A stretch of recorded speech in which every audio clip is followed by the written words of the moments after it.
She bought the wine on a Sunday. It was late October, and the wind had started to turn mean. That sharp, early bitterness that cuts through sweaters and makes you rethink your life when you're halfway across a grocery parking lot. We were supposed to be celebrating something, though I don't remember what. Maybe it was our 10th anniversary, or the offer she got at the firm, or maybe it was nothing at all, just a moment she wanted to dress up in candlelight and alcohol, like she always did when she was trying to smooth over something she thought I hadn't noticed yet. She held the bottle like it meant something. A deep burgundy with a label in French script, and that kind of elegant weight that lets you know it costs too much for a casual night in. I was standing in the kitchen watching her unwrap it like a gift to herself. She smiled when I asked about it. For us, she said. I offered to open it that night.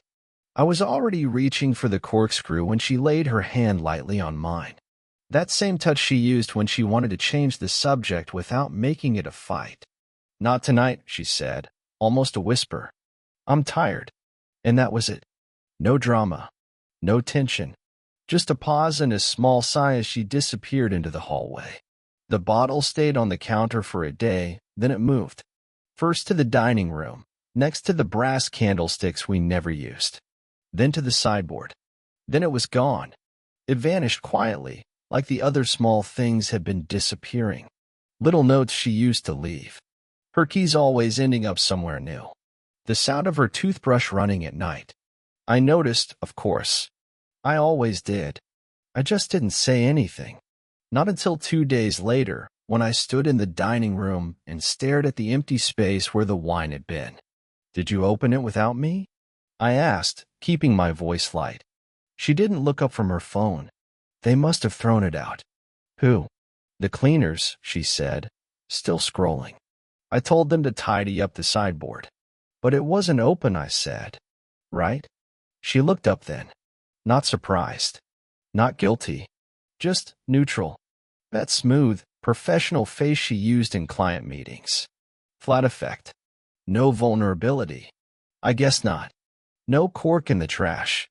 No bottle in the bin. Not a single trace of it anywhere. Except, days later, when I opened her jewelry drawer looking for the lint roller. And there it was. The cork. Dry, stained deep purple, tucked next to the silver chain her mother gave her. I held it in my palm like a fragment of bone. It hadn't been thrown away. It had been kept. Like a souvenir. Or a secret. That was the first time I really felt it. The betrayal. Not the act, but the shape of it. Hidden, intentional, almost reverent. I didn't confront her. Not then. Instead, I started looking. For other corks. Other wine. Other signs of a life I wasn't part of. I checked the app we used to share calendars on. Her entries had grown vaguer. Client dinner, strategy session, wellness. I searched the bank statements. A $217 charge from a restaurant downtown we'd never been to together. A florist near my office. A hotel booking canceled, she'd say later, when I asked. But I hadn't asked. Not yet. I was collecting. Quietly. I found the bottle eventually. Hidden behind a stack of gift bags in the guest room closet. Empty. Wiped clean. The label peeled back just slightly like someone had held it too long in the sink. It smelled faintly of her perfume. Or maybe I imagined that. I set it back exactly where I found it. Then I walked into the bathroom and stared at myself in the mirror until my face looked like someone else's. That night, she kissed me goodnight. Lips soft. Familiar. Nothing unusual. Except everything was. 3 weeks passed. Nothing dramatic. No screaming matches. No slamming doors or lipstick on collars. Just the gentle, almost imperceptible erosion of the everyday. She still kissed me before leaving for work. Still answered texts. Still laughed at the TV sometimes when we ate dinner. But there was a new quality to her presence. Like static over a weak radio signal. A delay between question and answer. A dullness behind her eyes, like she was somewhere else and pretending not to be. I didn't say anything. Instead, I started tracking her silences. She used to narrate her thoughts out loud. Need to move the laundry. Remind me to get more toothpaste. God, I hate how this blouse fits. Little things. The kind of mundane chatter that fills a shared life. And suddenly, those were gone. Not replaced by anything, just gone. The space they left behind felt vast. I started keeping a private journal. Not because I was sentimental, but because I needed somewhere to put the questions. The inconsistencies. I wrote down timestamps, receipts, moments that felt not right. One entry, November 4th, said she was at a fundraiser at the Marriott. Her heels were covered in gravel when she got home. Another, November 9th, came back from yoga without her mat. Said she left it at the studio. Studio was closed today for renovations. The lies were small, almost elegant in how unnoticeable they were. Like the absence of noise in a house that used to hum. But what gnawed at me most wasn't the suspicion. It was the feeling that I had already been dismissed. That she was going through the motions like someone showing an empty house to a buyer. Just waiting for me to leave on my own so she wouldn't have to say it. I started checking her jewelry drawer more often. The cork was still there, unmoved. But next to it, a bracelet I hadn't seen before. Not new, exactly. The silver was tarnished. A delicate charm hanging off the clasp, an anchor. She hated nautical anything. Always said it was tacky. I lifted it in my hand. No tag. No box. No receipt. When I asked about it that night, I made it casual. Teasing. Didn't know we were into sailor cosplay now.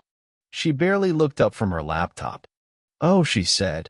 Bianca gave me that ages ago. I just forgot I had it. Bianca who?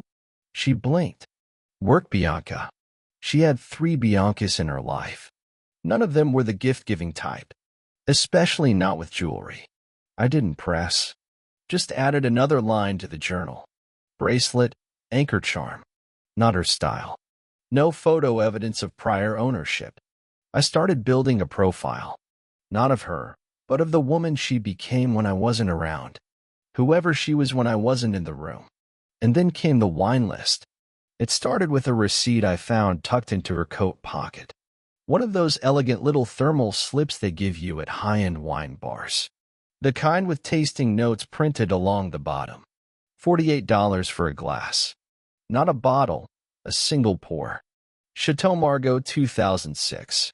I looked it up. 5 stars. Earthy, floral, velvet finish. The kind of thing you order to impress someone who knows what they're drinking. She hates red wine. Always said it gave her headaches. That's why we only ever stocked white. Pinot Grigio. Sauvignon Blanc. Occasionally a Prosecco for special occasions. So who was drinking the Margaux? And who was she drinking it with? I asked, eventually. Brought it up like it was nothing. You go to a tasting without me? She blinked, then smiled. Oh, that. God, that was forever ago. Last week. She laughed. Too loud.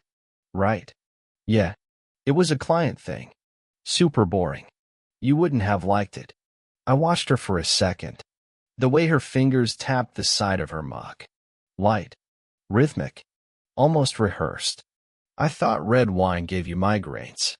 It does, she said, then paused. Unless I've eaten first. I had a big dinner that night. I nodded. Said nothing.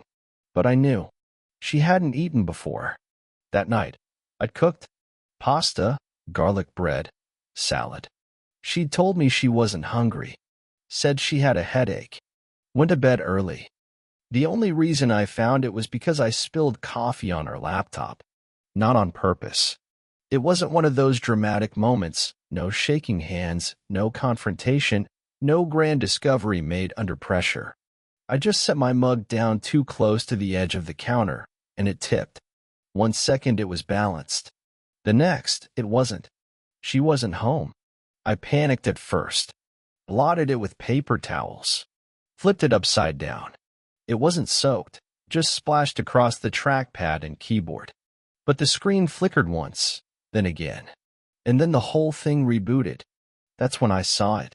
The password field was empty. Some glitch must have bypassed the lock screen. Her desktop bloomed open in front of me like a trap that hadn't been properly sprung. I should have shut it. I didn't. There were no smoking guns. No folder labeled lies or emails titled My Secret Affair. Just her desktop wallpaper, something abstract and cold, and a few scattered icons. But I noticed the drive first.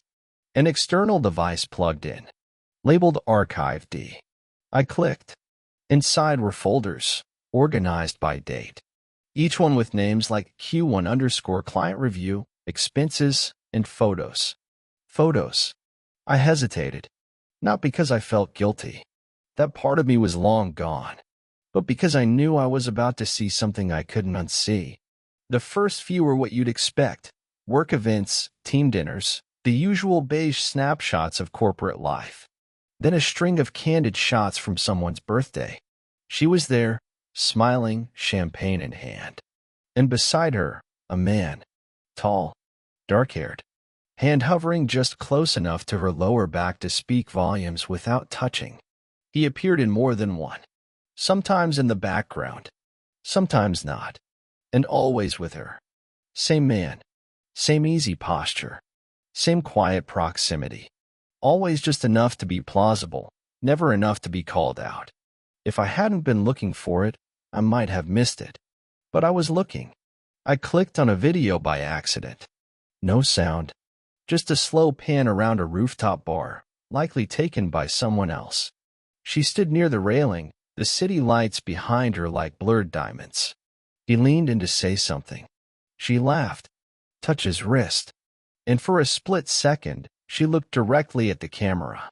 Her smile dropped. She looked right through the lens, like she knew someone was watching, like she knew she was being seen.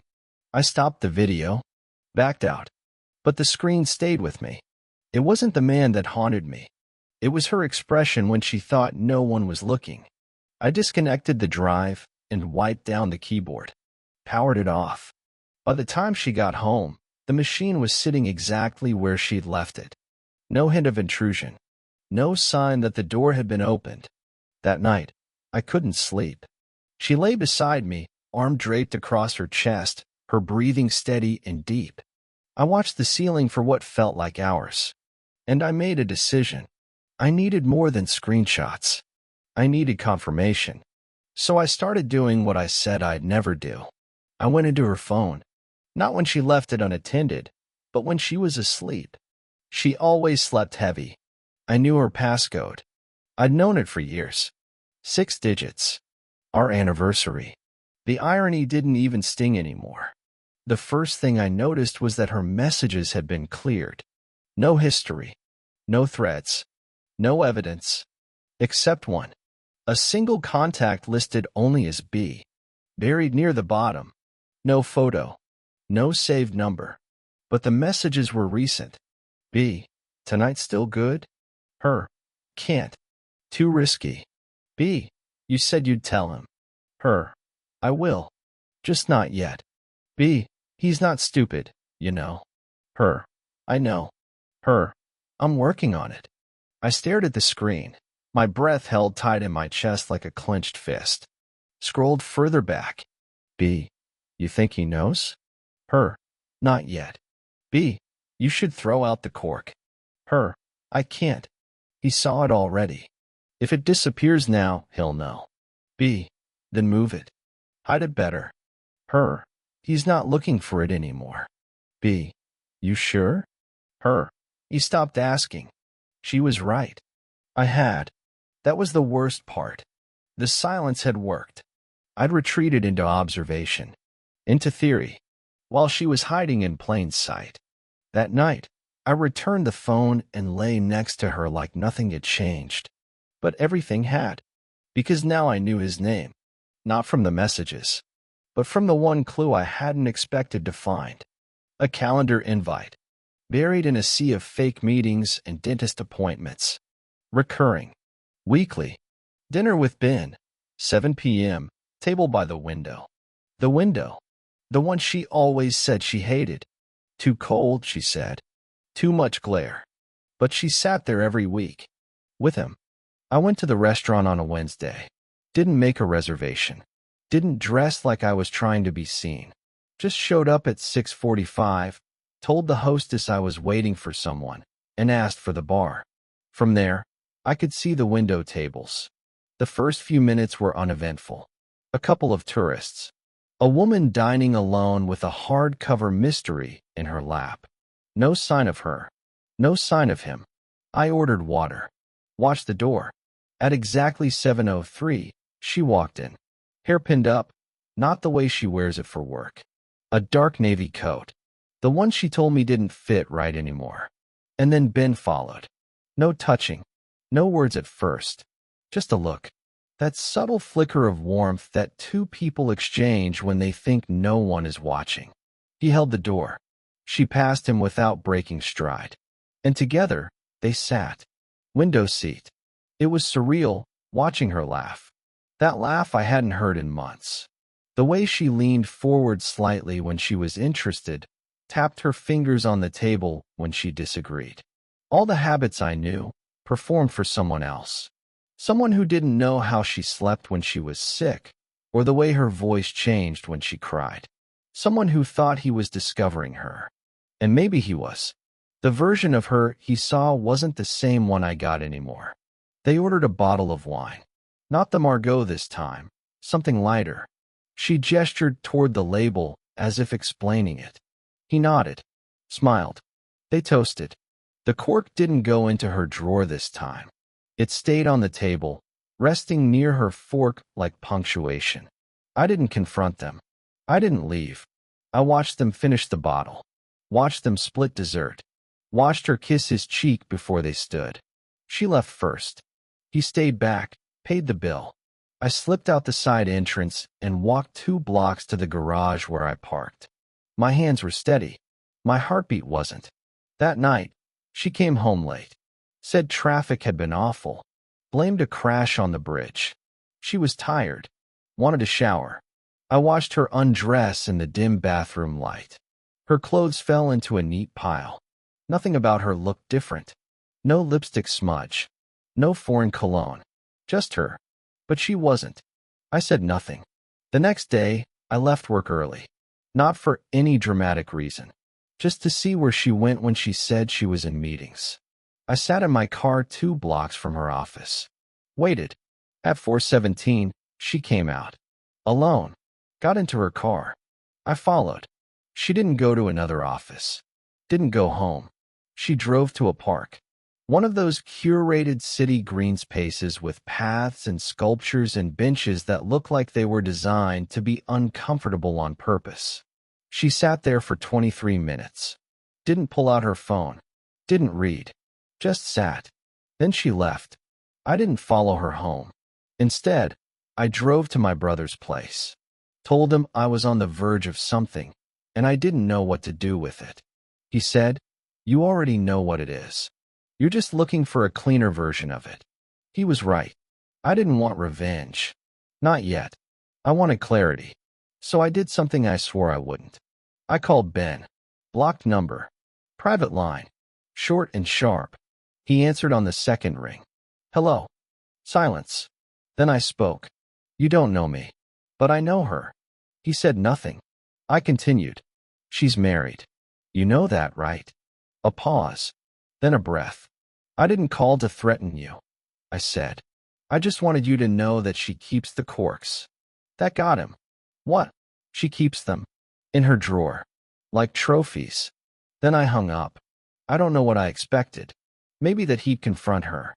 Maybe that he'd panic. Maybe that he'd tell her. I just needed the weight of it to land somewhere else for a while.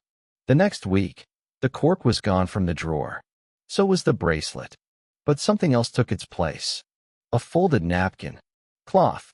Stiff with starch. Embossed with the same logo from the restaurant. I opened it once when she was gone. There was nothing inside. Just the imprint of a lipstick kiss. A souvenir. For him. Or for her. Either way, I stopped sleeping. I started writing notes on index cards. Small facts. Statements. Actions. A habit I picked up from an old mentor. Someone who said truth is easier to process when it's bite-sized. Card 1. She lied about the wine. Card 2. She lied about the man. Card 3. She lies better than I imagined. Card 4. I am not innocent in this. I didn't know what I meant by that last one when I wrote it. But I would soon. She came home early. It was a Thursday. Cold. One of those brittle, gray-skied afternoons where everything feels paused. I was working from the kitchen table, half paying attention to an email I'd drafted 3 times without sending, when I heard the garage open. She wasn't supposed to be home until 6. It was 3:42. I closed the laptop gently, not like I was hiding anything, just carefully, like a man folding his hands before saying something final. She walked in without heels. That's how I knew something was wrong before she even spoke. She always wore heels. Always. Even when she said they hurt her back. Her eyes met mine, and for a moment, I thought she might lie again. Default into some practiced excuse about an early dismissal or canceled meeting. But she didn't. She stood there, coat half-buttoned, scarf still around her neck, and she said, "You talked to him." I didn't answer. She sat down across from me. Not gracefully. Not like she usually does. Just dropped into the chair like her bones couldn't hold it together anymore. "What did you say to him?" I watched her carefully. Her fingers fidgeted with the hem of her scarf. "That you keep corks," I said, "and that he doesn't know you at all." She looked down at the table, then back up. "He left." My chest tightened. Not with sadness. Not even satisfaction. Just a strange, hollow confirmation. Like I'd been right for so long I forgot how it would feel to hear it. "You're not going to ask why," she said quietly. "I already know why." She shook her head. "No. You think you do. But you don't." I stayed silent. So she filled it. It wasn't supposed to happen like this. I almost laughed. That line. That coward's phrase. It wasn't supposed to happen like this. Then how? I asked. Was it supposed to be cleaner? A better exit strategy? Less whine and more subtlety? She flinched. I didn't plan it. Not really. She paused. He made me feel awake. And there it was. Not guilt. Not remorse. Just a reason. A sentence shaped like a knife. I stood, walked to the cabinet, and pulled down the bottle of wine I'd bought a week earlier. Similar to hers. Same vineyard. Different year. I uncorked it. Poured 2 glasses. Set one in front of her. She didn't touch it. I raised mine. "Here's to being awake." She looked at me, confused. "Wary. You're not angry?" she asked. "Oh, I am. Just not in the way you think." She waited. I didn't speak. Because it was her turn now. Her turn to live in the ambiguity. To feel what it's like to sit across from someone who knows everything and chooses silence instead of rage. "I was going to tell you," she said. "When?" She didn't answer. The wine sat untouched between us. A mirrored ritual. The lie and the echo of it. I reached into the drawer and pulled out a folder. Slid it across the table. "What's this?" "Every place you've been. Every receipt. Every message. Every time you said you were one place and ended up somewhere else." She didn't open it. "Is this revenge?" she asked. "No. This is evidence." Her voice sharpened. "Evidence for what?" "For the fact that I didn't make this up. That you don't get to rewrite the ending." She stared at the folder like it might detonate. "I'm not fighting you in court," she said. "If that's what this is." "It's not." "Then what do you want?" The question floated between us. So simple. So final. "I want my name back." She blinked. "What?" "You don't get to leave and take the story with you. You don't get to say I was cold or distracted or gone. You don't get to twist this into something neat. This was you. All of it. I never said you were cold. Not yet." We sat in silence. The heat clicked on. The hum of the fridge filled the room. And for a second, I remembered what it felt like when we still tried. Still cared. "I loved you," she said finally. "And you loved him?" She hesitated. "No," she whispered. "I just hated who I was with you." That was worse. Not that she stopped loving me. but that being loved by me made her feel small. Like the kindness I thought I gave was a weight she wanted to shrug off. She stood. "I'll go," she said. "Tonight." "No." She looked back at me, startled. "No," she repeated. "You'll stay." She shook her head. "I don't understand." "You will." She left the room. I poured her glass of wine down the sink, watched the deep red spiral into nothing. I didn't drink mine either, because this wasn't the end. Not yet. She stayed. That night and the next. Not out of love. Not even guilt. Just inertia. Like a glass teetering at the edge of a table, too heavy to fall on its own. We didn't talk much. She cooked dinner the next day, something she hadn't done in months. Pan-seared salmon and a salad too carefully plated to be casual. I chewed, swallowed, nodded. Said thank you. Didn't compliment the seasoning. Later, she watched me from the hallway as I brushed my teeth. I saw her reflection behind mine in the mirror. I didn't ask what she wanted. She said nothing. At night, we slept back to back. Not touching. Not speaking. The air between us felt like glass, clear but sharp, ready to shatter if we rolled too close. By the third day, the apartment felt thinner. Like the walls had been listening and finally gave up pretending not to care. She didn't cry. She didn't beg. But she started leaving things out. A stack of books she said she'd lend to a friend. A half-packed tote bag on the bench near the door. Her winter coat draped across a chair she never used. Hints, not declarations. She was giving herself an exit she didn't have to say aloud. On the sixth day, she asked me if I still loved her. I didn't answer. Because if I said yes, it would be a lie. And if I said no, she'd feel relief. So I left the question unanswered. Like the wine we never drank. Like the truth we never spoke. I gave her the divorce papers that Friday. Already signed. Already filed. All she had to do was show up. She didn't ask for anything. Not the house. Not the car. Not even the ring. She left it on the kitchen counter the day she moved out, curled into a napkin like a stone being buried. And the cork? Gone. Vanished. I searched once. Just to see. Checked the drawer. The sideboard. The guest room closet. Nothing. She took it with her. Or destroyed it. I'll never know. Weeks passed. The silence changed shape. At first it was heavy. Then it became clean. I deleted the folder. The messages. The photos. The evidence. I didn't want a case anymore. I wanted peace. And eventually it came. Not in one moment, but in fragments. A night when I didn't check my phone after 9 p.m. A morning when I made coffee and forgot to think about her. A grocery run where I walked past the wine aisle without pausing. One night, I took the last bottle from our collection, a dusty red we bought together but never opened, and walked it down to the pier. Sat there with my feet dangling over the edge. And I pulled the cork. Not to drink it. Just to feel the sound. That soft, perfect pop.